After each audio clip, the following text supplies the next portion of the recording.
बेदंजीर यूनिकैडमी की आज की हमारी दवा है। इसे अरण कहते हैं, आमतौर से कैस्टर ऑयल जिसे कहा जाता है। सच तो यह है कि हमने आज तक बेदंजीर को सिर्फ कब्ज दूर करने के लिए या इसहाल लाने वाली एक चीज समझा है। आज हम जानेंगे कि बेदंजीर या अरण में और कितने खवास मौजूद हैं। सबसे पहले गौर करते हैं इसके नफे खास पर। इसका नफे खास है ये मुस्हिले खिलते रद्दी है और मुहल्लिले औराम है। ये दो नफे खास है इसके। खास मुस्हिल है, ये बड़ा मशहूर है और आमतौर से हम लोगों ने इसे सिर्फ मुस्हिल ही के तौर पे जाना है। ये बेहतरीन मुहल्लिले औराम भी है। ये खिलते रद्दी का इसहाल करता है। खिलते रद्दी से मुराद ही खराब खिलत होती है। ये मुहल्लिल है, तहलील करता है, गांठों को गुलाता है, वर्मों को दूर करता है। औराम वर्म की जमा है, सूजन की जमा है। इसके मशहूर अफाल खवास में मुस्हिले इखलात सलासा है। ये इखलात सलासा 4 खिलते पाए जाते हैं, जिसमें से ये 3 खिलतों का इसहाल करता है, पाखाने के रास्ते खारिज कर देता है, बलगम, सफरा और सौदा को।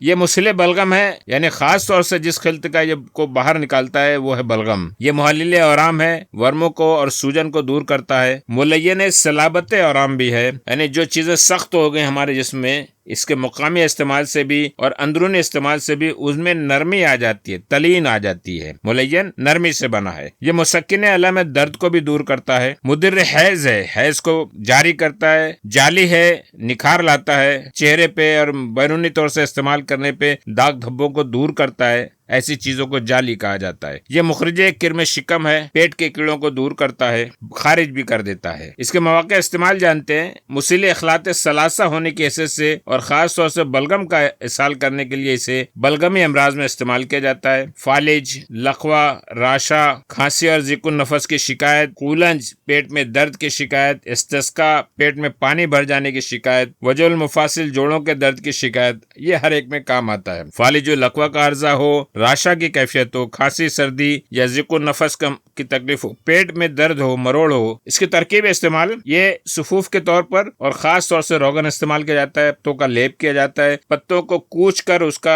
लेप सा बना लेते हैं और जगह पर जोड़ों पर लगाते हैं, पेट पे लगाते हैं जहाँ दर्द होता है, या पत्तों पर ही रोगन एरंड बांध कर उसे लगाया जाता है। रोगन को किसी कपड़े में डाल लेते हैं और उससे मुकाम दर्द पर लगा दिया जाता है। पत्तों का जिमाद लगाया जाता है। इसकी तरकीब इस तरह है कि रोगन बेदंजीर हल्का गर्म कर लें, किसी नर्म पत्ते पर या कपड़े पर या कागज पर लगाकर कूलंज के मरीज की नाफ पर लगाएं या किसी भी दर्द के मुकाम पर लगाएं या इसका तेल पिलाएं। ये सारी चीजें पेट के दर्द और कूलंज में आराम देता है। या तो उसको पिया भी जा सकता है या जिस मुकाम पे दर्द है वहाँ पत्ते पे इसे लगाकर चपेड़ कर मुकामी तौर से लगा सकते हैं या जोड़ों पर इसकी मालिश की जा सकती है। यह मुहल्लिल औराम है, मुसक्किन अलम है, दर्द को दूर करता है, वर्मों को भी तहलील करता है, घुलाता है। इसलिए इसको ज़मादान आमतौर से इस्तेमाल करते हैं। बहुत सख्त औराम हो, चाहे वो जोड़ का हो, चाहे कहीं गांठ सी बन गई हो, निकरस की तकलीफ हो, वजुल मुफासिल हो या हलक की गिल्टियां आ गई हो, तरकीब इस्तेमाल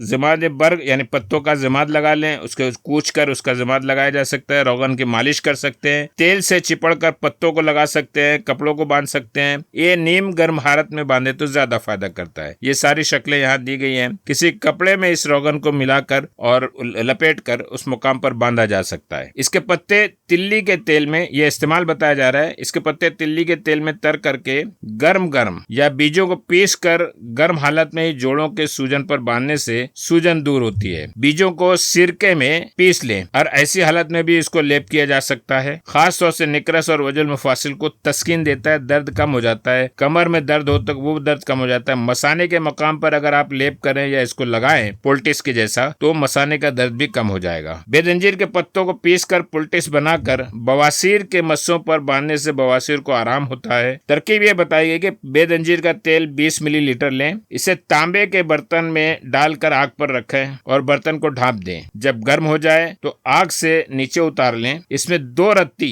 तकरीबन 400 मिलीग्राम काफूर मिला दें। यह नुस्खा तैयार है। जब ये ठंडा हो जाए तो शीशी में भर लें या महफूज कर लें और बवासीर के मस्सों पर लगाएं। जिस जगह पर बवासीर मस्से हो वहां पर इसे लगाया जा सकता है। आंखों के आसपास में अगर सूजन आ गई हो तो एरंड के पत्ते जौ के आटे में पीस कर टिकोर करें, एक कपड़े में बांध लें, थोड़ा सा गर्म और आंख के ऊपर इसको टिकोर करें तो इससे इससे दर्द और सूजन मुकामी जो आंखों की है वो कम हो जाएगी। इसके बीजों के लेप से बीजों को कूच लिया जाए और उससे पेस्ट जैसा बना लिया जाए और इसको खुशियों के आसपास में अगर सूजन हो तो वहां पर लगाएं, दर्द भी कम होगा, सूजन भी कम हो जाएगी। ये तरीका बीजों के इस्तेमाल का है। तिहाल, तिल्ली जिसे कहा जाता है, ये आपके सामने। तो तिल्ली के पुराने वर्म में अगर बहुत दिनों से तिल्ली फैली हुई है, उसमें सूजन सी है, तो जड़ इसमें इस्तेमाल की जाती है। बेदंजीर की जड़ जो है वो बतौर मुसिल इस्तेमाल करें, इससे तिल्ली का वर्म जो है वो कम हो जाता है। अफाल खवास में एक बात मुलय्यन ने सलाबत बताई गई है, सख्ती को कम करने की बेहतरीन चीज है। किसी पुट्ठे में, उजलात में, आसाब में, उजलात में सख्ती हो, शिकम के उजलात में भी सख्ती हो, तो ऐसे में इसको बहुत मुफीद पाया गया। और ये खास तौर से जालिनूस ने कहा है इस बात को। वजल मुफासिल में लगाया जा सकता है जो उसकी सख्ती को कम करेगा। अगर औराम पिस्तान सख्त हो गए हों, छाती के वर्म में या वहाँ पे फोड़े फुंसी में अगर बहुत सख्ती आ गई है, तो ऐसे में भी इसका रोगन लगाया जा सकता है, उसकी पुल्टीज बांधी जा सकती है और कपड़े में रोगन डालकर उसको मुकामी तौर से बांधा जा सकता है। सुर्ख बादा जिसे एरिसेप्लेस कहते हैं, इसमें भी इसका इस्तेमाल है। इसको तो पहली सदी ईस्वी के हकीम देस्कोरिदूस ने बताया है और ये उजलात को, जहाँ वो सख्ती को कम करता है, उजलात को मजबूत भी करता है। ये एरिसेप्लेस के मर्ज की बात है। ये पेट के उजलात अगर सख्त हो गए हों या पूरे जिस्म में कहीं भी आपको ऐंठन और सख्ती महसूस हो, वहां पर बेदंजीर या रोगन बेदंजीर का इस्तेमाल मुफीद होगा। तरकीब इस्तेमाल बताई गई है। ज़मात लगाएं, रोगन की मालिश करें, तेल से चिपड़कर पत्तों को निर्म गर्म बांधें। ये रोगन का पीना या लगाना दोनों फायदा करता है। पिस्तान के वर्म में जब वो गांठ जैसी बन गई है, दूध जम गया और सूजन आ गई है, एरंड के बीजों को गूदा, बाहर का छिलका निकालने के बाद जो गूदा है उसको सिरके में पीस लें, लेप करें, वर्म दूर हो जाता है। इसकी पत्ती गर्म करके औरत के पिस्तान पर बांधने से दूध का इस्तेमाल, अगर दूध जम जा रहा है छाती में तो वो कम हो जाता है। दूध की गांठ नहीं बनती। आमतौर से माओ को ये तकलीफ होती है। ये जाली है, निखार लाता है, तो इसीलिए कील, मुहासे, जरब हिक्का, खारिश, खुजली, मुहासों की तकलीफ और कलफ और नमश की जो दाग होते हैं, इन पर इनके रोगन का इस्तेमाल बहुत मुफीद साबित होता है। तरीका वही है, या तो ज़मात लगाएं, पत्तों को कूच कर उसका ज़मात लगाएं, या रोगन मुकामी तौर से लगाएं। बीजों का लेप जो है वो झाई और दाग धब्बों को खत्म करता है, चेहरों को निखार लाता है। ये मुखरजे किर्म शिकम है, तमाम किस्म के पेट के कीड़ों को निकाल बाहर करता है। इसलिए कातिले किर्म शिकम दवाओं के इस्तेमाल के बाद आम तौर से रोगन को पिया जाता है। बच्चों के लिए खास तरकीब यहाँ बताई गई है कि बच्चों के मिकत के आसपास में अगर रोगन बेदंजीर लगाई जाए या इसका पेस्ट लगाया जाए तो उससे भी कीड़ी जो है वो अंदर जो पिन, जिसको चुनने कहते हैं, वो खत्म हो जाते हैं। ये मुदीर हैज है, इसलिए इस एतबार से हैज रुक गया हो, हैज की तकलीफ हो, उसे तमस हो, दर्द हैज हो, इन सारी तकलीफों में इसे इस्तेमाल किया जा सकता है। रोगन को पिया जा सकता है या पेड़ों पर रहम के मुकाम पर लगाया जाता है। कपड़ा तर करके मुकामी तौर से बांधा जाता है या पत्ते पर तेल लगाकर भी शिकम के निचले हिस्से में बांध देने से उस्र हैज या एहतिबास हैज की शिकायत में आराम हो सकता है। दीगर अफाल जो बताए गए हैं ये बेहतरीन दाफे खूनत भी समझा जाता है। बेदंजीर के पत्तों को पीस कर मरहम जैसा बना ले और खराब जख्मों पर लगाएं तो आराम हो जाएगा। जब आंख में चूना चला जाए अगर किसी वजह से गलती से और सख्त दर्द हो तो आंख धोने के बाद एरंड के तेल के 1-2 कतरे जो टपकाने से दर्द भी, आंख की तकलीफ जो है वो कम हो जाती है और सूजन कम हो जाती है। इन पत्तों का पानी, इन पत्तों का निचोड़ा हुआ पानी आग से जले हुए उस पर लगाने से उसमें भी आराम होता है। इसके जड़ का, बेदंजीर की जड़, अरंड की जड़ जो है वो लेप के तौर पर उफुनती, फोड़े, फुंसियों के लिए बतौर मरहम इस्तेमाल की जा सकती है। दीगर अफाल जो बताए गए उसमें ये एक अजीब व गरीब फेल है कि ये तिरियाक जहर है। खास तौर से अफीम या मीठा तेलिया, ये जो 2 दवाएं हैं, जहरीली किस्म की दवाएं, या इन पर बुरा असर जिस्म पर पड़ता है, ऐसे में से एरंड के ताज़ा पत्तों का रस पिलाना चाहिए। इससे क़य होगी और क़य होने के बाद वो जहर जो है वो जिस्म से बाहर निकल जाएगा। यह कब्ज कुशा है और यही एक ऐसा फेल है जिससे हर कोई जानता है कि यह कब्ज को दूर करता है। लेकिन आपको बता दें कि सख्त कब्ज की हालत में रोगन बेदंजीर पाव कप या आधा कप पिए, नीम गर्म दूध के साथ पी लें। पीने के 4 से 6 घंटों के बाद आपको कब्ज कुशाई हो जाएगी, पेट साफ हो जाएगा। खास बात जो बताना चाहते हैं ये कि बच्चों के लिए, बूढ़ों के लिए, औरतें, हामला, बवासीर या फिशर के मरीज, इन मरीजों के लिए ये कब्ज दूर करने की बेहतरीन दवा है। दूसरी दवाएं भी कब्ज दूर करती हैं लेकिन उनसे कभी बच्चों को दी जाती हैं, कभी कुछ ज्यादा असर हो जाता है तो तकलीफ हो जाती है। हामला औरतों को कभी बहुत ज्यादा नुकसान उठाना पड़ सकता है, इस्कात हो सकता है। ऐसी सूरत में बेदंजीर जो है एक महफूज किस्म का मुस्हिल है या कब्ज कुशा दवा है। कुछ इजाफी खास बातें जो है वो रोगन की हैं। अभी तक जो है पूरे पौधे की जड़, पत्ते, उनका जिक्र किया जा रहा था, लेकिन रोगन खास तौर से पूरी दुनिया में राइज है, इस्तेमाल होता है। ये रोगन जैतून से ज्यादा हल्का है, इसलिए बेहतर माना जाता है और ये बेहतर मुहल्लिल भी है। रोगन जैतून से ज्यादा बेहतर मुहल्लिल है ये जिस्मानी आज़ा का मुकव्वी भी है। जाली होने की वजह से चेहरे की रंगत को निखारता है। रोगन सिर्फ सादा रोगन बेदंजीर भी चेहरे पे लगाया जाए तो इससे चेहरे की रंगत निखरती है। औरतों के अंदामे नहानी के अमराज में भी ये मुफीद है। आंतों की रुकावटों को दूर करता है। इस्तिस्का, अगर पेट में पानी भर जाए इसे इस्तिस्का कहा जाता है, इसमें भी फायदा देता है। वर्म खुशिया, टेस्टिस में, खुशियों में, कमर में या गुर्दे के अतराफ में दर्द हो तो इसको मुकामी तौर से रोगन को लगाएं या किसी कपड़े में डालकर उस कपड़े को वहां पर मुकामी तौर से बांध दें या मालिश करें हल्के से, तो भी ये दर्द कम हो जाएगा। कान के दर्द में भी रोगन बेदंजीर मुफीद है। बहरेपन के लोगों में भी इसे इस्तेमाल किया जाता है कतरे कतरे के तौर पर। हर किस्म के दाग धब्बों को दूर करता है क्योंकि बेहतरीन जाली है। पेट से कद्दू दानों को निकालता है। मरोड़ वाले दर्द में बेदंजीर खास तौर से मुफीद है। रहम पलट जाए या सुकड़ जाए, ये दो तकलीफ खवातीन में होती है, औरतों में, तो इसे पिलाना चाहिए और मुकामी तौर से लगाना भी मुफीद साबित होता है। बरगे गंदना एक पौधा है, उसका पत्ता उनके साथ बवासीर में पिलाना बेदंजीर को फायदा देता है। बच्चों के लिए तो सबसे बेहतरीन मुस्हिल है। इसके रोगन का हुक्ना एनीमा देने से भी बच्चों को इसहाल हो जाता है। छोटे बच्चे हैं, पी नहीं सकते, उनको 2-4 कतरा अगर किसी जरिए से हम हुक्ने के तौर पर, एनीमा के तौर पर दे दे तो भी फायदा हो जाएगा। माँ अगर पीती है रोगन बेदंजीर तो दूध में रोगन का असर आ जाता है और दूध पीते बच्चों को भी कब्ज दूर हो जाता है। और कभी कभी ज्यादा इस्तेमाल से बच्चों में इसहाल शुरू हो जाती है, तो ख्याल रहे कि अगर माँ बेदंजीर इस्तेमाल कर रही है तो बच्चे को भी इसहाल की तकलीफ मुमकिन है। रोगन का लेप करें या पत्तों को गर्म करके बांधें, इससे माँ के दूध की पैदाइश बढ़ती है। जिनको दूध की कमी है उनमें यह फायदा दे सकता है। ऑपरेशन के बाद, आमतौर से सर्जरी के बाद कब्ज रहता है और उसे दूर करने के लिए ये एक बेहतरीन मुस्हिल है। दूसरी किसी दवा के इस्तेमाल के बजाय इससे इस्तेमाल किया जा सकता है। इसके मशहूर मुरक्कबात तिर्याक पेचिश, रोगन चहार बर्ग, यह है जदीद दरियाफ्त। बेशुमार किस्म के अल्कलॉइड्स और फाइटोकेमिकल्स इसमें मौजूद हैं। लीव्स में कुछ हैं, उसकी सीड्स में कुछ हैं और उसके कवर में जो छिलका है, सख्त किस्म का जो छिलका होता है, उसमें भी अलग किस्म के हैं। इसलिए हर एक के अंदर अलग अलग इफादियत पाई जाती है। इतने सारे फाइटोकेमिकल्स मौजूद हैं और यकीनन इनके अपने अपने काम होंगे।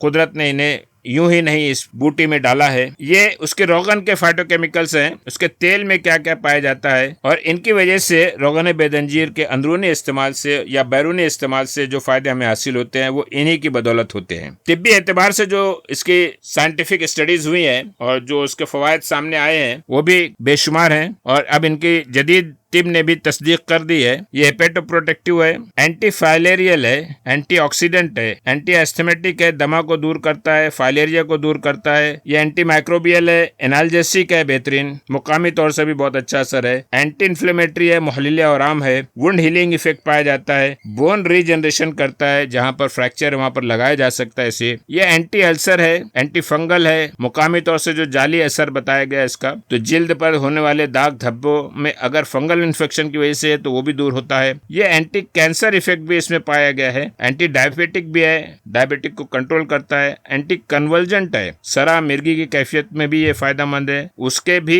दौरों को कम करता है, मॉस्किटोसाइडल है, एंटी एलिमेंटिक है, पेट के कीड़ों को मारता है, ये तो पता ही है, लग्जेटिव है, ये भी पता है कि कब्ज को दूर करता है, यूटेराइन कॉन्ट्रैक्टिलिटी को बढ़ाता है। इसके रूट्स में एक अलग खवास पाए गए हैं, खास तौर से ये कुछ आर्टिकल हैं जो स्प्रिंगर लिंक पे मौजूद है, इंटरनेट पे मौजूद है, इसे देखा जा सकता है। ये दूसरा आर्टिकल है रीजनस कम्युनिस्ट पे, जिसमें उसके फाइटोकेमिकल्स और फार्माकोलॉजिकल इन्वेस्टिगेशन की गई है। एक बार और इसके मशहूर अफाल को एक स्लाइड में देख लेते हैं। मुस्लिम बलगम है, ये बेदंजीर मुहल्लिल आराम है, मुलय्यन सलाबत है, मुसक्किन अलम है, मुदिर हैज बताया गया है, जाली इफेक्ट रखता है और ये मुखरिजे किरम शिकम है, दीदान अमा का खारिज करने वाला भी है और खत्म भी करने वाला है। इसका मिजाज बर्ग जो है यानी इसके पत्ते जो है गर्म खुश्क दर्जे दुवम और बीज जो है तुख्म जो है इसके गर्म खुश्क दर्जे सुवम माने गए हैं। बीज ज्यादा दर्जे का गर्म खुश्क है। इसकी मिकदार खुराक जड़ का सुफूफ जो है 3 से 5 ग्राम दे सकते हैं। जोशांदा जो पिलाया जाएगा इसके पत्तों का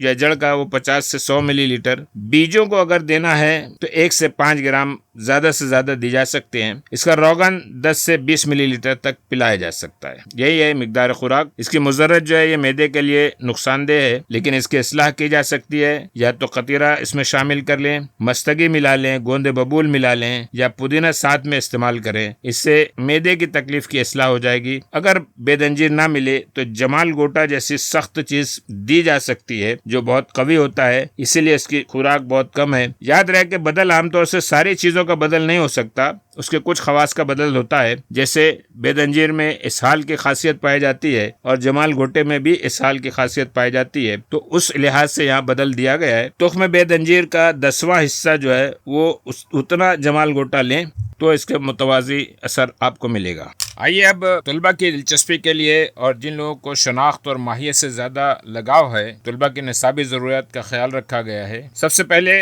मुतरादिफ नाम बेदंजीर के क्या क्या नाम है वो आपके सामने है। इसकी माहियत बहुत एक आम दरमियानी कद का पौधा है, ज्यादा से ज्यादा 30 फीट का होता है, बहुत तेजी से बढ़ता है। पूरे इंडो पाक में शहरी इलाका हो कि देहाती इलाका हो, सब जगह आपको ये नजर आ जाएगा। बड़े बड़े पंजे नुमा पत्तों की वजह से ये दूर से ही पहचान लिया जाता है। ये पौधा 2 तरह का होता है, एक हरा यानी सब्ज और लाल सुर्खी माइल। रोगन बेदंजीर बहुत इस्तेमाल होता है, पूरी दुनिया में इस्तेमाल होता है। इसकी दवाई और गैर दवाई दोनों तरह के इस्तेमाल हैं, इसीलिए अब इंडो पाक में ये खूब काश्त होता है। दुनिया का तकरीबन 80% अरंड इसी इलाके में पाया जाता है। इसके पत्ते बड़े चौड़े चमकदार होते हैं, हाथ के पंजों की तरह, और किनारे जो है 6 से 11 हिस्सों में बटे होते हैं। हल्के दंदाने भी पाए जाते हैं। ये चनार के पत्तों की तरह होते हैं। लाल किस्म के अरंड का तना भी लाल होता है। यह बाएं जानिब आप जो देख रहे हैं यह है उसका पत्ता, कई हिस्सों में बटा हुआ, कभी इस रंगत का होता है। बीच में आपको सुर्ख धारियां नजर आ रही हैं। ये लाल किस्म का अरंड का पौधा है। यह उसका पिछला हिस्सा है। बीच की रगें बहुत वाज़ेह हैं और ये पंजे की तरह बताने की कोशिश की गई है। पंजे से बहुत बड़ी साइज होती है इन पत्तों की। कभी पत्ते बड़े चमकदार होते हैं और कभी इस तरह के रंग के होते हैं। लाल अरंड का जो टहनी होती है वो भी सुर्ख होती है जो आपको नजर आ रही है, जबकि हरे अरंड की टहनियां भी हरी होती हैं। अरंड का दरमियानी तना, ये जो बीज का दरमियानी तना है और उसकी तमाम शाखें, जितनी भी शाखें होंगी, ये सब अंदर से खोखली होती हैं। तोड़ने पे ये गन्ने के जैसा सख्त नहीं होती। फूल तमाम तनों के सिरों पर, हर तने के सिरे पर फूल लगते हैं। यह आपके सामने फूल बालियों की तरह लगते हैं। फूलों के गुच्छे लगे रहते हैं। 2 तरह के फूल एक ही पौधे पे पाए जाते हैं। ऊपरी जानिब जनाना फूल होते हैं जो लाल होते हैं, यहाँ आपको नजर आ रहे हैं ये, जबकि वहीं नीचे हरे पीले फूल होते हैं। ये जो नीचे का हिस्सा है ये सारे मर्दाना फूल हैं। ये आपको जनाना फूल करीब से देखे जा सकते हैं, सुर्ख रंग के, जबकि ये नीचे पहले बंद कलियों की तरह गोल गोल, लेकिन जब खुल जाते हैं तो वो फैल जाते हैं। ये है मर्दाना फूल। मर्दाना फूल के बजरे जब ऊपर जनाना तरफ पहुंच जाते हैं तो इन हिस्सों में फल बनना लगते हैं जो अरंड कहलाते हैं। फल 12 वरी के बाद मादा फूलों की जगह ही सुपारी की तरह, सुपारी की साइज के हरे या गहरे लाल रंग के कांटेदार फल लगते हैं जो पहले सब्ज होते हैं फिर उसके बाद ब्राउन हो जाते हैं। यहाँ पर आपको हरे हरे नजर आ रहे हैं। ये आप देख सकते हैं जब ताजा फल बने हैं तो वो हरे हैं। ये फल को और करीब से देखा जा सकता है, जिन पर बारीक बारीक कांटे हैं, बहुत सख्त होते हैं, हाथों को चुभ जाते हैं। ये और भी आप करीब से देख सकते हैं फलों को। नीचे मर्दाना फूलों का हिस्सा नजर आ रहा है। ऊपर के हिस्से जो जनाना थे वही अब फल में तब्दील हो गए हैं। फल के 3 हिस्से होते हैं। ये फल थोड़ा और सख्त हो गए और सूख जाने के बाद इस तरह के ब्राउन रंग के होते हैं। ये सुर्ख रंग का अरंड है और वह उसका नजारा आप देख रहे हैं। जब सूख जाते हैं तो इस तरह से खुश्क ब्राउन हो जाते हैं। फल 3 हिस्सों में बटे होते हैं जिनमें चिकने चमकदार चितकबरे रंग के सख्त छिलकों वाले 3 तुख्म भरे होते हैं। यहाँ भी आप देख रहे हैं 3 हिस्से इसके बने हुए हैं, लेकिन यह भी फल ही है और इसमें जब ये खुल जाता है तो यहाँ अंदर तुख्म नजर आते हैं। यहाँ आप देख सकते हैं हरी हालत में जब होता है सब्ज हालत में तो किस तरह से 3 तुख्म भरे हुए हैं इसमें, और उसी तरह ये सुर्ख है, इसमें भी यहाँ पर आपको 3 तुख्म भरे नजर आ रहे हैं। ये एक तन्हा तुख्म है। ये जो बैरूनी तौर से आपको नजर आ रहा है रंग बिरंगा चितकबरा, ये ऊपर की उसकी जिल्द है, बहुत सख्त होती है। छिलका ये निकल जाने के बाद इसमें अंदर गूदा निकलता है। यहाँ आप देख सकते हैं कि कितनी रंगत के ये तुख्म निकलते हैं। कोई बहुत सुर्ख है, कोई बिल्कुल सियाह है, कोई सफेदी रंग का है, कोई बिल्कुल चितकबरा है। अलग अलग रंगत के, साइज के तुख्मे एरंड है। ये अंदर का गूदा आपको नजर आ रहा है और जब उसे बिल्कुल क्रॉस कट कर दिया जाता है तो अंदर का गूदा आपको सफेद सफेद नजर आता है। यही मगज़े एरंड है और इसी को दबाने से, इस सफेद हिस्से को प्रेस कर देने से इसमें से तेल निकलता है, जिसे हम रोगन एरंड या एरंडी का तेल कहते हैं। 50% हिस्सा इसका ऐसा ही पाया जाता है। शुरू में ये तेल जो होता है पीला गाढ़ा होता है, लेकिन जब और ठहर जाता, रख दिया जाता है तो ये बेरंग हो जाता है, पतला और शफाफ होता है। जायका इसका फीका या बदमजा होता है। इसके इस्तेमाल होने वाले अज्जा में पत्ते, फल, बीज सब है और जड़ भी इस्तेमाल होती है और बाजार में इस हालत में, पैक हालत में आपको मिलते हैं एरंड के बीज। इसका बॉटनिकल डायग्राम आपके सामने है। पंजों की तरह बड़े बड़े कई खानों में बटे हुए पत्ते हैं। मर्दाना फूल और जनाना फूल के बारे में तफसील बताई। एक फल कांटों भरा होता है, उसमें 3 तुख्म भरे होते हैं। ये जनाना फूल और ये मर्दाना फूल। यहाँ पर तुख्म नजर आ रहे हैं। पैदावारी इलाके और काश्त के बारे में बताते हैं। ये हर जगह खुदरा तौर से खुद ब खुद उगने वाला है, लेकिन इसके दवाई इफादत के नजदीक और मार्केट में इसकी डिमांड की वजह से काफी काश्त भी की जाती है इसकी। इंडिया के गुजरात, राजस्थान, आंध्र प्रदेश और पाकिस्तान में पंजाब का इलाका या सूबा सिंध में ये पाया जाता है। पूरी दुनिया में सोमालिया, इथोपिया और केनिया, ये जो इलाके हैं यहाँ पर आप देख रहे हैं, ये सोमालिया, इथोपिया और केनिया, ये इसका खास मस्कन था, इलाका था, लेकिन अब पूरे इलाके में ये फैल गया है और ख़ास तौर से इंडिया और पाकिस्तान में इसकी बहुत काश्त भी है, पैदावार भी होते हैं। आज दुनिया का 80% अरंड जो है वो पाकिस्तान और इंडिया के आसपास में ही मिलता है।